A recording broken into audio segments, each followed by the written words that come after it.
Canal Deus Quer Falar com você, trazendo uma forte e impactante pregação para edificar a sua vida. Muitas pessoas estão andando numa corda bamba, num caminho bem estreito. E se não tomarem cuidados, a queda pode ser fatal, tal.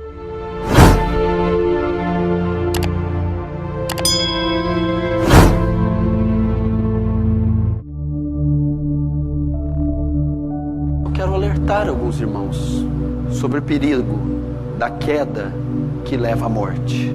A Bíblia fala de muitos alertas, ela menciona muitos alertas para o povo de Deus: não se desviar do caminho, não deixar a fé esmorecer, o fogo apagar, e nem tirar os olhos do Salvador. Como é bom manter os olhos fixos no Salvador. Assim como Israel, quando olhava para Moisés, tinha esperança, assim nós olhamos para o Salvador. Mas às vezes, em determinados períodos, nós somos tentados a tirar os olhos dele, a nos esfriar, a escorregar. E às vezes acontecem quedas conosco, caímos, tropeçamos. Mas devemos ter cuidado, que determinadas quedas são de lugares tão altos que podem ser fatais. Irmão, o Senhor nos adverte a sempre estar vigiando, nos policiando, zelando pela nossa vida cristã. E a coisa mais trágica para um cristão é ele ser nécio, é ele não cuidar da própria vida. O que eu admiro em Davi, se você ler 1 Samuel 18, ele tinha acabado de vencer Golias. Saul ficou tão impressionado com a vitória que perguntou para Abner: quem é esse? De quem ele é filho? Ele é filho de Jessé. Trazei-o. Filho, a partir de hoje você vai morar comigo. A Bíblia diz que Davi lograva bom êxito em tudo que fazia, e era benquisto de todo Israel. Isso, ele tinha 17 para 22 anos nesse período. E a frase que me choca era: e Davi se conduzia com prudência em tudo que fazia. Então Davi tinha cuidado com a condução da própria vida, se conduzia com prudência, era vigilante, responsável, competente com a própria vida. Nós devemos ser assim também, nos conduzir com prudência e tomar cuidado para não cairmos, para não tropeçarmos, para não ocorrer conosco uma apostasia, um desvio. Você pergunta para mim: o crente verdadeiro perde a salvação? Não, em hipótese alguma, nenhuma forma e de nenhuma maneira. Mas ele pode se desviar, se esfriar? Pode. O espírito pode se extinguir, ele pode se desviar, ele pode afastar dos caminhos do Senhor, como o filho pródigo, e ficar entre as bolotas um bom tempo. É muito trágico. Essa passagem vai nos ensinar princípios muito simples, mas que são de muito valor. Como diz David Wilkerson, essa mensagem é para aqueles que têm estado frios, indiferentes quanto ao seu chamado, quanto à sua vida cristã, quanto àquilo que mais tem de valor, o Espírito Santo. Temos esses tesouros em vasos de barro. Vocês estão falando com um homem muito pecador. Eu estava meditando hoje, enquanto eu preparava isso aqui, orando. Que bom, Senhor, que eu tenho estado fraco esses dias. Alguns meses eu estou bem fraco. Estou conseguindo orar muito pouco, jejuar pouco, tenho pecados, e muita gente está conseguindo ver minhas falhas. Que bom, Senhor. Essas pessoas vão parar de pôr confiança em mim, e elas vão botar confiança no Senhor. Como o pastor do Paul Washer dizia. Paul Washer teve um pastor na sua juventude, e ele me disse: eu nunca vi ninguém pregar com tanto poder do Espírito Santo quanto o meu primeiro pastor batista. Mas ele pregando sempre falava no meio do culto: não botem os olhos em mim, não fiem a sua fé em mim, senão vocês vão se decepcionar. Eu creio que muitos estão se decepcionando.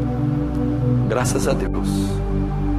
Volta os seus olhos para aquele que não pode pecar, para aquele que não pode falhar. Ele sim. Vamos aprender com essa gloriosa mensagem. Vamos ver um pouco o pano de fundo dela. Atos 20, vamos ver o verso 7. No primeiro dia da semana, estando nós reunidos com o fim de partir o pão. Até aí, olhe para cá. Qual é o pano de fundo aqui da passagem? Atos 19, Paulo está em Atenas. Ele fica 3 anos e meio. ele faz um alvoroço lá, um avivamento irrompe lá. Paulo planta igrejas, muda o comércio, a economia. Depois de 3 anos e meio, ele faz aquela despedida fervorosa, amorosa, e ele vai agora voltar para Jerusalém, de barco. Na viagem de volta, ele para aqui na cidade de Troade. Troade é aquela cidade que um anjo, um varão, aparece para ele e fala: passa daqui para Macedônia e nos ajuda. E é em Troade que acontece essa história. Ele vai pregar, muita gente reunida. Um jovem resolve assistir o culto de cima de uma janela. Cai da janela, morre. Paulo vai até ele e ressuscita ele. Verso 7 diz: no primeiro dia da semana, quer dizer domingo. Aqui era um domingo, o dia do Senhor. Estando nós reunidos com o fim de partir o pão. Reunidos para partir o pão era Santa Ceia. O que esse texto quer dizer? Era um domingo de culto de Santa Ceia. Aqui era um domingo onde Paulo estava na igreja, numa Santa Ceia. Nós reunidos com o fim de partir o pão. Nós fala de Lucas. Lucas está escrevendo. Mostra que Lucas estava presente aqui e ele é testemunho ocular. Paulo, que devia seguir de viagem no dia imediato, exortava-os e prolongou o discurso até meia-noite. Até aí. Por que o discurso foi longo? Alguns estudiosos falam que o sermão durou 4 horas. Porque Paulo tinha que pregar esse sermão e no outro dia de manhã seguir viagem. Como ele tinha só um pouquinho de tempo para estar com ele, só um dia, ele precisava falar muitas coisas, ele só tinha um sermão. Então o sermão foi de 4 até 5 horas, por conta de ter pouco tempo para estar com eles e muitas coisas para ensinar. Mais uma vez, ele prolongou o discurso até a meia-noite. Verso 8: havia muitas lâmpadas no cenáculo onde estavam reunidos. Por que das lâmpadas? Aponta 2 coisas aqui. Primeiro, porque já era noite. As lâmpadas eram para iluminar. Então isso aqui primeiro mostrando que era noite. Segundo, para dar visibilidade aos irmãos, para acompanhar o discurso e a pregação de Paulo. Agora o 9. Um jovem chamado Eutico, que estava sentado numa janela, adormecendo profundamente durante o prolongado discurso de Paulo, vencido pelo sono, caiu do 3º andar abaixo e foi levantado morto. Até aí. Vamos começar. Veja, a mensagem do texto é: dormiu, caiu e morreu. Por que esse jovem dormiu? Por que esse jovem dormiu? Será que a pregação era ruim? Quem estava pregando aqui?